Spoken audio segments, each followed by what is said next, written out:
وعباد الرحمن الذين يمشون على الأرض هونا وإذا خاطبهم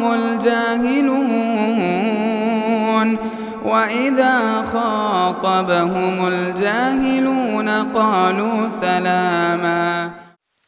السلام علیکم ورحمۃ اللہ وبرکاتہ.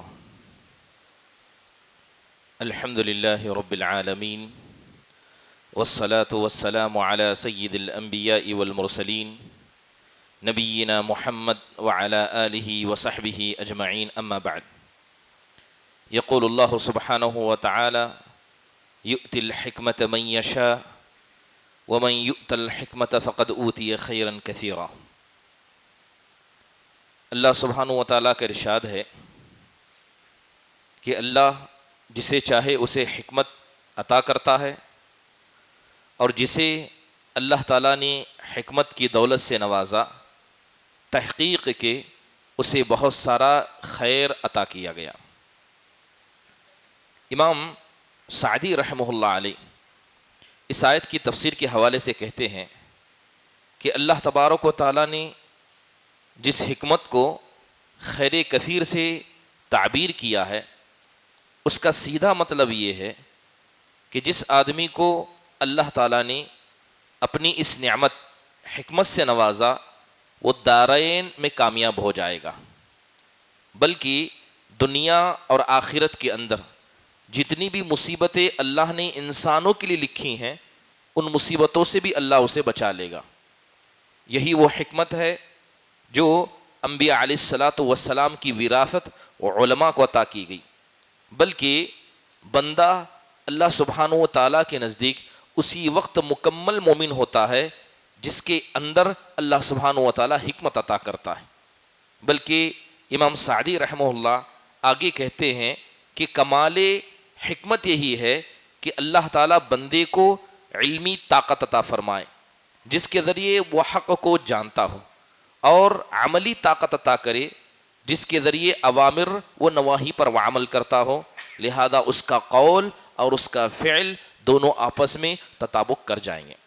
محترم حاضرین، جس حکمت کا ذکر آیت کریمہ میں کہا گیا وہ حکمت وہ ہے کہ جس آدمی کو نصیب ہو گئی گویا اللہ تعالیٰ نے حق کی پہچان اس کو عطا کر دی.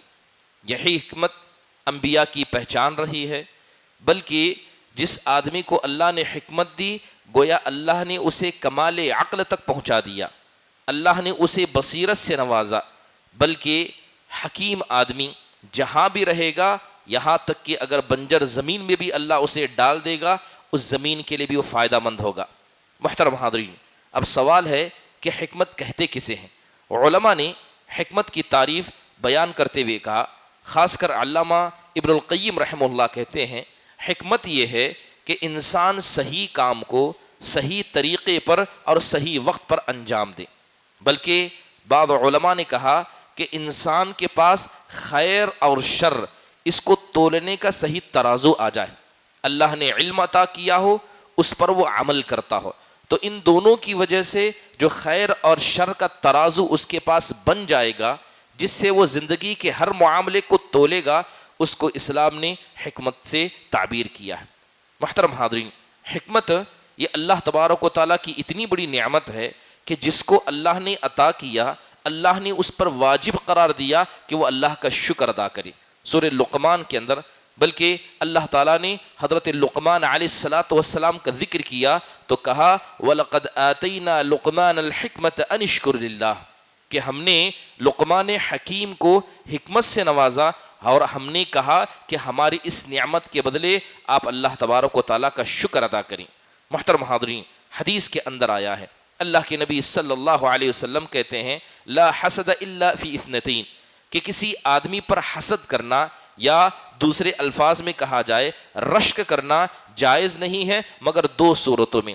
کہا کہ ایک وہ آدمی جسے اللہ تعالیٰ نے بہت سارا مال عطا کیا اور وہ اس مال کو دن رات اللہ کی راہ میں خرچ کرتا ہے، تو اسے دیکھ کر رشک کیا جا سکتا ہے کہ کاش اللہ مجھے بھی ایسا مال عطا کرتا، تو جس طرح یہ اللہ کے راستے میں خرچ کر رہا ہے میں بھی اس طرح خرچ کرتا.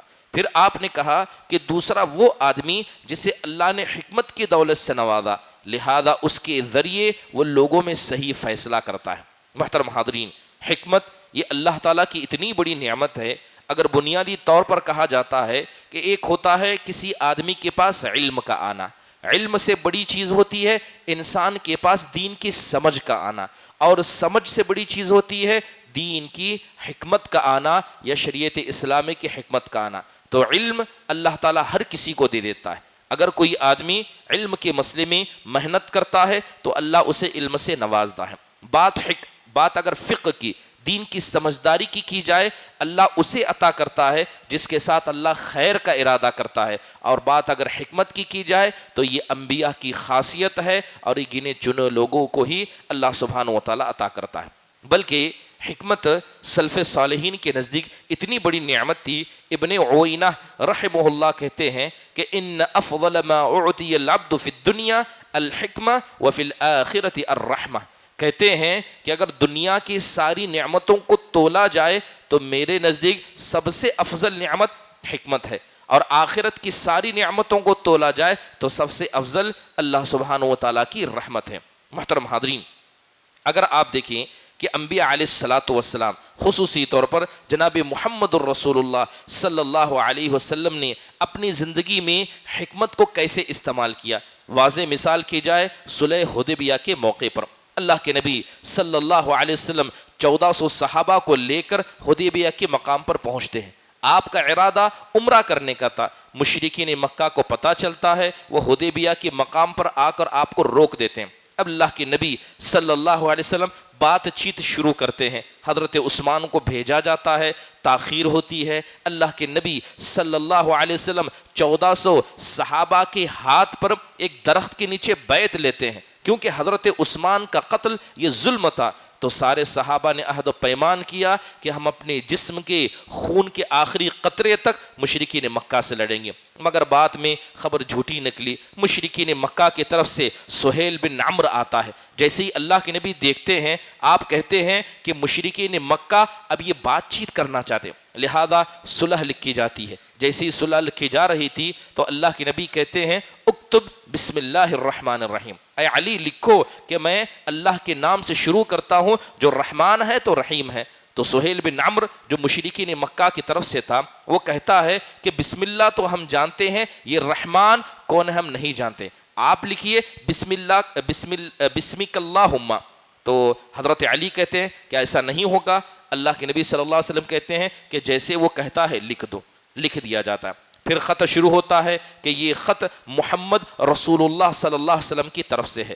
پھر سہیل بن عمرو کہتا ہے کہ اگر ہم نے آپ کو اللہ کا رسول مانا ہوتا تو یہ لڑائی کس بات کی ہوتی، آپ لکھیے کہ محمد بن عبداللہ کی طرف سے ہے۔ حضرت علی نے لکھ دیا تھا، حضرت علی تیار نہیں تھے کہ رسول اللہ کو مٹایا جائے۔ آپ صلی اللہ علیہ وسلم نے کہا کہ اسے مٹاؤ، لکھو کہ محمد بن عبداللہ۔ معاملہ لکھ دیا گیا، جو کچھ سہیل بن عمرو اللہ کے نبی کے سامنے شرطیں رکھتا آپ نے سب مان لی۔ اس کا نتیجہ یہ ہوا کہ صحابہ اکرام نے جب یہ شرطیں سنی تو اکثر صحابہ درہم برہم ہو گئے، اکثر صحابہ کی رائے اللہ کے نبی سے نہیں ملتی تھی، یہاں تک کہ حضرت عمر بن خطاب رضی اللہ عنہ جیسی شخصیت بھی یہ لبریز ہو گئی۔ اللہ کے نبی کے پاس آئے اور کہا اے اللہ کے نبی یہ تو بتائیے کیا حق پر نہیں ہے، کیا یہ دین حق پر نہیں ہے، کیا اللہ تعالیٰ حق پر نہیں ہے؟ جب سب حق پر ہے تو اتنی دب کر صلح کرنے کی ضرورت کیا ہے؟ اللہ کے نبی کہتے ہیں میں اللہ کا رسول ہوں، میں خیر اور شر بہتر طریقے سے جانتا ہوں۔ حضرت عمر نہیں مانے، گئے اور حضرت ابوبکر کے پاس جا کر کہا وہی باتیں جو اللہ کے نبی کے سامنے کہی تھی، اور حضرت ابوبکر نے ہو بہو جواب دیا جو اللہ کے نبی نے کہا تھا۔ حضرت ابوبکر کہتے ہیں وہ اللہ کے رسول ہیں، وہ خیر اور شر ہم سے بہتر جانتے ہیں، لہذا معاملہ ایسا ہوا۔ سارے صحابہ اکٹھا تھے، اللہ کے نبی نے کہا کہ جو جانور لائے ہو اسے ذبح کر دو، اپنے بالوں کو ہٹا لو، اپنے احرام کو اتار لو۔ سارے صحابہ ایسے کہ ایسے خاموش کھڑے ہیں، کوئی آپ کی بات کو عمل میں لانے کے لیے تیار نہیں ہے۔ اللہ کے نبی اسی غم میں خیمے میں داخل ہوئے۔ حضرت ام سلمہ رضی اللہ عنہا نے آپ کے چہرے پر غم کے آثار دیکھے تو وجہ پوچھی، تو آپ نے سنایا کہ خیمے کے باہر چل کیا رہا ہے۔ حضرت ام سلمہ نے مشورہ دیا اے اللہ کے نبی اب کسی سے کچھ مت کہیے، آپ خود باہر جائیے، اپنا احرام اتاریے اور حلاق کو بلا کر اپنے سر کے بال کو ہٹا دیجئے اور اپنے جانور کو ذبح کر دیجئے۔ اللہ کے نبی صلی اللہ علیہ وسلم باہر جاتے ہیں، اپنے احرام کے لباس کو اتارتے ہیں، سر سے بالوں کو ہٹا دیتے ہیں۔ جیسے ہی صحابہ آپ کو یہ کرتا دیکھتے ہیں تو سارے کے سارے صحابہ نبی صلی اللہ علیہ وسلم کی اطاعت میں اس کو عمل میں لے آتے ہیں۔ محترم حاضرین، اس کا نتیجہ کیا ہوا؟ اللہ کے نبی جو حقیقت میں حکیم تھے، اتنی دب کر صلح آپ نے اس لیے کی کیونکہ آپ اس کے بعد کا نتیجہ جانتے تھے۔ یہی صلح حدیبیہ یہ فتح مکہ کا مقدمہ بنا، بلکہ اسی صلح حدیبیہ کی وجہ سے مشرکین مکہ جو کبھی آپ کو خاطر میں لانتے نہیں تھے، مانتے نہیں تھے کہ آپ نبی ہیں، مانتے نہیں تھے کہ مسلمانوں کی کوئی طاقت بھی ہے، لیکن جب صلح ہوئی تو گویا مشرکین مکہ کے برابر اللہ کے نبی صلی اللہ علیہ وسلم بیٹھے۔ مشرکین مکہ نے مان لیا کہ ہاں مسلمانوں کی بھی طاقت ہے، ہمیں بھی ان کی بات ماننی پڑے گی۔ یہ بہت بڑی تاریخی ایک فتح تھی۔ اس کے بعد اسلام صلح حدیبیہ کے بعد اتنی تیزی سے پھیلا جتنی تیزی سے ما قبل سالوں میں نہیں پھیلا تھا، اور یہ سارے نتیجے اللہ کے نبی جانتے تھے اور صحابہ اکرام اس نتیجے سے غافل تھے۔ یقیناً نبی کریم صلی اللہ علیہ وسلم کا یہ حکیمانہ تعامل آپ کی حکمت پر دلالت کرتا ہے۔ منافقین کے ساتھ آپ کا برتاؤ یہ بھی حکیمانہ تعامل تھا۔ منافقین آپ کو ستاتے، کبھی آپ کے اہل خانہ کے بارے میں، کبھی صحابہ کے بارے میں وہ گفتگو کیا کرتے۔ کتنی مرتبہ حضرت عمر نے اجازت مانگی، آپ مجھے اجازت دیں، اس منافقوں کے سردار کی گردن کو میں مار دوں گا، اسے میں قتل کر دوں گا۔ اللہ کے نبی نے کبھی اجازت نہیں۔ وجہ کیا تھی؟ آپ کہتے کہ لا يتحدث الناس ان محمد يقتل اصحابہ۔ آپ کہتے تھے کہ میں نہیں چاہتا کہ باہر کے لوگوں کے درمیان یہ تصور جائے کہ اللہ کے نبی اپنے ہی ساتھیوں کو مارتے ہیں۔ باہر والا آدمی اسے کیا پتا کہ کون ایمان والا ہے کون منافق ہے؟ وہ تو سمجھے گا سب اللہ کے نبی کے ساتھی ہیں اور اللہ کے نبی اپنے ہی ساتھیوں کو قتل کرتے ہیں۔ صرف اس خدشے کی وجہ سے اللہ کے نبی نے زندگی بھر منافقوں کی تکلیف کو اٹھایا، مگر اللہ کے نبی نے انہیں برداشت کیا۔ محترم حاضرین، یہی حکمت صحابہ اکرام کے اندر ایک بڑی جماعت کے اندر موجود تھی۔ بات کی جائے جمع قرآن کی، حضرت ابو بکر صدیق رضی اللہ عنہ کی بات کی جائے، اللہ کے نبی صلی اللہ علیہ وسلم کا انتقال ہو گیا۔ آپ صلی اللہ علیہ وسلم کا انتقال اس امت کے مسلمانوں پر یہ سب سے بڑی مصیبت تھی۔ وہ صحابہ اکرام جو آپ کو دیکھ کر صبح کرتے، آپ کو دیکھ کر شام کرتے، آپ کی خوشی اور آپ کی غم میں شریک ہوتے، جب انہیں پتا چلا کہ اللہ کے نبی دنیا میں نہ رہے، کتنے صحابہ ہوش کھو چکے تھے، یہاں تک کہ حضرت عمر بن خطاب بھی اپنے ہوش میں نہیں تھے۔ کہنے لگے کہ جو آدمی کہے گا کہ اللہ کے نبی کا انتقال ہو گیا ہے میں اسے قتل کر دوں گا۔ تلوار کھینچ کر صحابہ کے بیچ میں گھوم رہے ہیں۔ حضرت ابو بکر کو پتا چلا، اللہ کے نبی صلی اللہ علیہ وسلم کے وفات کے بارے میں آئے، کسی سے گفتگو نہیں کی، سیدھے حضرت عائشہ کے کمرے میں داخل ہوئے۔ اللہ کے نبی کو لٹایا گیا تھا، آپ کے چہرے پر چادر ڈالی گئی تھی، چادر کو ہٹایا، پیشانی پر بوسہ دیا اور کہا اے اللہ کے نبی جب تک آپ زندہ تھے آپ پاک تھے، جب دنیا سے چلے گئے تب بھی آپ پاک ہیں۔ گھر سے باہر نکلے، دیکھا کہ حضرت عمر تلوار کھینچ کر ہیں، اور کس کے درمیان؟ صحابہ کرام کے درمیان۔ حضرت ابو بکر نے کہا اجلس یا عمر، کہا کہ عمر بیٹھ جاؤ۔ حضرت عمر جو کبھی حضرت ابو بکر رضی اللہ عنہ کی مخالفت نہیں کرتے تھے، وہ حضرت ابو بکر کو گھور کر دیکھ رہے ہیں۔ 2 مرتبہ کہا مگر حضرت عمر نہیں بیٹھے۔ حضرت ابو بکر نے آگے کچھ نہ کہا، جہاں مجلس تھی مجلس کو چھوڑا اور دوسری جگہ جا کر کھڑے ہوئے، اور ان الحمدللہ نحمدہ ونستعینہ کہہ کے خطبہ شروع کر دیا۔ اب صحابہ دیکھ رہے ہیں کہ حضرت ابو بکر سائیڈ میں کھڑے ہو کر خطبہ دے رہے ہیں، دھیرے دھیرے سارے لوگ حضرت عمر سے چھٹ کر حضرت ابو بکر کی مجلس میں چلے گئے۔ حضرت ابو بکر کہنے لگے من کان منکم یعبد محمدا فإن محمدا قد مات۔ غور سے سن لو، تمہیں کا جو آدمی اللہ کے نبی صلی اللہ علیہ وسلم کی عبادت کرتا تھا وہ سن لے اللہ کے نبی تو انتقال کر گئے، لیکن جو اللہ کی عبادت کرتا تھا یہ جان لے کہ اللہ زندہ ہے، اللہ کبھی مرنے والا نہیں ہے۔ پھر قرآن کی آیت پڑھی وَمَا مُحَمَّدٌ إِلَّا رَسُولٌ قَدْ خَلَتْ مِن قَبْلِ الرُّسُولِ، کہ محمد صلی اللہ علیہ وسلم تو بس ایک اللہ کے رسول ہیں، اور اس سے پہلے جتنے رسول آئے اور چلے گئے آپ بھی ان کی طرح ہیں۔ کیا یہ رسول دنیا سے چلے جائیں تو کیا تم دین کو چھوڑ کر پیچھے بھاگ جاؤ گے؟ یہ آیت کریمہ پڑھی حضرت ابو بکر صدیق رضی اللہ عنہ کا یہ خطبہ صحابہ پر ایسا اثر کیا. اکثر صحابہ کہتے ہیں جب حضرت ابو بکر اس آیت کی تلاوت کر رہے تھے ہمیں ایسا محسوس ہو رہا تھا کہ یہ آیتیں ابھی ابھی اتری ہیں. وہ آیت جب آپ نے تلاوت کی, خطبہ ختم کیا, سارے صحابہ کے زبان پر وہی آیت تھی اور وہی بار بار دہرا رہے تھے. یہ پتہ چلتا ہے کہ حضرت ابو بکر صدیق رضی اللہ عنہ نے حضرت عمر سے لڑائی جھگڑا نہیں کیا, نہ انہیں ڈانٹا, نہ کوئی معاملہ طے کیا. معاملہ ایسا تھا, سنگینی کو سمجھا اور حکمت کو انہوں نے اختیار کیا. حضرت عثمان بن عفان رضی اللہ عنہ یہ بھی بڑے حکیم اور دانا شخص تھے. قرآن کو جمع کرنے میں حضرت عثمان بن عفان کا سب سے بڑا کردار ہے. تصور کریں کہ صحابہ کرام میں کتنے ایسے صحابہ ہیں, ہر صحابی کے پاس اپنا قرآن ہے. حضرت عبداللہ بن مسعود کے پاس اپنا ہے, حضرت عبداللہ بن عباس کے پاس اپنا ہے, حضرت عمر ہیں, حضرت ابو بکر ہیں, سب کے پاس اپنا قرآن ہے. ہر کوئی اپنے قرآن میں پڑھ رہا ہے. بار بار اس کی طرف توجہ دلائی گئی. آخرکار حضرت عثمان کے زمانے میں قریش کی زبان پر سارے قرآن کو اکٹھا کیا گیا. تو حضرت عثمان نے کیا کیا, اس قرآن کے 7 نسخے بنائے اور 7 نسخے بنا کر ہر بڑے شہر میں نسخے کو بھیجا اور کہا کہ اس کی کاپی بنا کر لوگوں میں بانٹا جائے. اور مدینہ کے اندر جو لکھا ہوا قرآن تھا سب کو جمع کرنے کا حکم دیا. چاہے جس صحابی کے پاس تھا جو لکھا تھا سب کو جمع کیا اور سب کو حضرت عثمان بن عفان نے جلا دیا, تاکہ یہ قرآن جو الگ الگ شکلوں میں موجود ہے ایسے باقی رہے گا تو اختلاف کی وجہ بنے گا. مسلمان آگے جا کر اختلاف میں پڑھ سکتے ہیں. لہذا جو کچھ صحابہ نے اپنے ہاتھوں سے, چاہے رسیوں پر ہو, ہڈیوں پر ہو, پتوں پر ہو یا درختوں کے اوراق پر ہو, سب کو حضرت عثمان بن عفان نے جلا دیا تھا. محترم حاضرین, یقیناً یہ حضرت عثمان بن عفان رضی اللہ عنہ کی ایک بڑی حکمت کو بیان کرتا ہے. محترم حاضرین, اسی طرح آپ دیکھیں کہ حضرت ابو الدرداء رضی اللہ عنہ یہ حافظ قرآن تھے, بڑے حکیم انسان تھے. ایک آدمی اس سے ایک گناہ سرزد ہو گیا. بتایا جاتا ہے کہ اس نے چوری کر لی اور بعض روایتوں میں آتا ہے کہ اس نے زنا کر لیا. لوگوں کو پتا چلا کہ اس نے زنا کیا ہے, لوگوں نے اسے مارا اور سڑک پر پھینک دیا. جیسے ہی لوگ اس کے آزو بازو سے جاتے اسے گالی دیتے اور اسے پتھر بھی مارا کرتے. حضرت ابو الدرداء گزرتے ہیں, اسے اٹھا کر بٹھا دیتے ہیں, اس کے جسم سے چہرے سے خون کو پوچھتے ہیں اور کہتے ہیں کہ اے لوگوں یہ بتاؤ اگر یہ آدمی اگر کسی کنویں میں گرا ہوتا تو کیا تم اسے نہیں بچاتے؟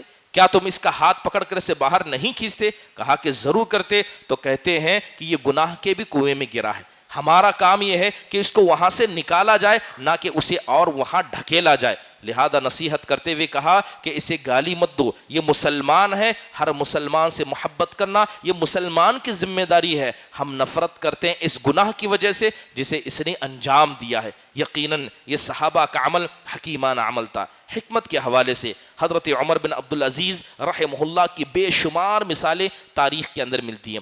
2 واقعے بتا کر میں اپنی بات کو ختم کروں گا. حج کا موقع تھا اور ہشام بن عبد الملک یہ بنی امیہ کا سردار تھا. اس کے حوالے سے آتا ہے کہ ظلم کرتا, ٹیکس لگاتا. اسی کے زمانے میں حجاج بن یوسف الثقفی بھی تھا جس کے ظلم کی مثالیں تاریخ میں بڑی مشہور ہیں. تو حجاج بن یوسف کے زمانے میں ہشام بن عبد الملک جو مسلمانوں کا سردار تھا وہ عمرے کے لیے نکلتا ہے اور ساتھ میں حضرت عمر بن عبدالعزیز بھی موجود ہوتے ہیں. جب وہ مکہ کے راستے میں تھے تیز بارش ہونے لگی, اتنی تیز بجلیاں کڑک رہی تھی کہ لگ رہا تھا کہ سب کے دل دھڑکنے سے بند ہو جائیں گے. حالت ایسی تھی. اسی درمیان ہشام بن عبد الملک حضرت عمر بن عبدالعزیز کو دیکھتا ہے کہ وہ آسمان کی طرف دیکھ کر مسکرا رہے ہیں. تو ہشام بن عبد الملک نے پوچھا کہ ابو حفص یہ تو بتاؤ کیا تم نے کبھی اس سے زیادہ خطرناک اور ڈراؤنی رات دیکھی ہے؟ کہا کہ نہیں دیکھی ہے. کہا پھر مسکرانے کی وجہ کیا ہے؟ تو حضرت عمر بن عبدالعزیز کہتے ہیں اے امیر المؤمنین یہ تو اللہ کی رحمت کی آواز ہے. آپ اس سے گھبرا گئے, کیا ہوگا جب آپ جہنم کی چیخ کو سنیں گے جو اس سے کئی زیادہ خطرناک ہوگی, تب آپ کی حالت کیا ہوگی؟ جیسے ہشام بن عبد الملک نے سنا اندر گیا, فوراً حکم دیا کہ 1,00,000 دینار لا کر حضرت عمر بن عبدالعزیز کو دیے جائیں تاکہ وہ لوگوں میں تقسیم کریں. دینار لا کر پہنچائے گئے تو کہا کہ امیر المؤمنین کیا اس سے بہتر بھی کچھ اور ہو سکتا ہے؟ تو ہشام نے کہا آپ حکم دیجئے کیا چاہتے ہیں؟ تو کہنے لگے کہ بہت سارے لوگ ہیں جن پر ظلم ہوا ہے اور وہ آپ تک پہنچ نہیں پا رہے, کتنا بہتر ہوتا کہ یہ صدقہ دینے سے لوگوں کے حق کو آپ ادا کرتے. فوراً ہشام نے مان لیا، سارے لوگوں کو بلایا جن کی شکایتیں تھی، اور رات بھر بیٹھ کر سارے لوگوں کی شکایتوں کو ہشام بن عبد الملک نے دور کیا۔ یقیناً یہ حکمت ہے کہ انسان کو پتا ہو کہ کب ہتھوڑا مارا جائے، انسان کو پتا ہو کہ کب کسی انسان کی اصلاح کی جائے۔ اسی حج کے موقع میں اور ایک واقعہ پیش آتا ہے، جب ہشام بن عبد الملک عرفات کے میدان میں تھا اور ساری انسانیت کا سمندر موجود تھا، تو ہشام بن عبد الملک بڑے فخر سے کہتا ہے، اے عمر بن عبد العزیز، کیا آپ یہاں پر موجود سروں کو گن سکتے ہیں؟ یہ سارے کے سارے میری ماتحتی میں حج کر رہے ہیں، کیا آپ ان کے سروں کو گن سکتے ہیں؟ تو عمر بن عبد العزیز نے کہا کہ نہیں، میں ان کے سروں کو گن نہیں سکتا۔ پھر کہا کہ آج یہ جتنے یہاں پر ہیں یہ آپ کے ماتحت ہیں، لیکن قیامت کا ایک دن ایسا آئے گا یہ سب آپ کے مقابلے میں آ کر کھڑے ہو جائیں گے، اور ہر آدمی اپنی شکایت لے کر اللہ کے سامنے کھڑا ہوگا، اور اس وقت بھی آپ ان کے سر گن نہیں پائیں گے، یہ اتنے زیادہ ہوں گے۔ ہشام سننے لگا اور رونے لگا، کہا کہ حکم دیجئے میں کیا کروں؟ تو حضرت عمر بن عبد العزیز کہتے ہیں کہ سب سے پہلے جن لوگوں پر ظلم ہوا ہے اور حجاج بن یوسف کی وجہ سے ہوا ہے، جتنے اس کے ساتھی ہیں سب کو معزول کر دیا جائے۔ فوراً فرمان جاری کر دیا گیا، کہا کہ نماز کو وقت کے بجائے تاخیر سے پڑھایا جاتا ہے، اس کو لاگو کیا جائے۔ فوراً اس پر بھی سگنیچر کر دیا، بلکہ حضرت عمر بن عبد العزیز نے کئی سارے ایسے مفید کام آنن فانن کروا دیے جس کو کرنے کے لیے مسلمان کب سے تڑپ رہے تھے۔ یقیناً یہ انسان کی حکمت ہے کہ انسان کس سے کب اور کیسے کام لے۔ اللہ تعالیٰ سے دعا ہے کہ اللہ تبارک و تعالیٰ یہ حکمت جو ایمان والے کی ایک اہم حصہ ہے، اخلاق کا عظیم مرتبہ ہے، اللہ تعالیٰ اس سے ہم سب کو متصف فرمائے۔ اللہ تعالیٰ ہمارے اندر علم کی روشنی جگائے، اسی طرح اللہ تبارک و تعالیٰ ہمیں دین کی سمجھ عطا کرے جس کی بنیاد پر اللہ تعالیٰ لوگوں کو حکمت عطا کرتا ہے۔ آمین۔ اقول قولی ھذا واستغفر اللہ لی ولکم ولسائر المسلمین من کل ذنب فاستغفروا انہ هو الغفور الرحیم۔ السلام علیکم ورحمۃ اللہ وبرکاتہ۔ مسجد عباد الرحمن کے پلیٹ فارم سے ہونے والی دعوت و تبلیغ کے مشن کو آگے بڑھانے میں ہمارا بھرپور ساتھ دیں۔ علم و عمل سے ناطہ جوڑنے کے لیے اہل علم سے جڑیں۔ مسجد عباد الرحمن کے یوٹیوب چینل کو سبسکرائب کریں اور آگے شیئر کرنا ہرگز نہ بھولیں۔ فجزاکم اللہ خیر۔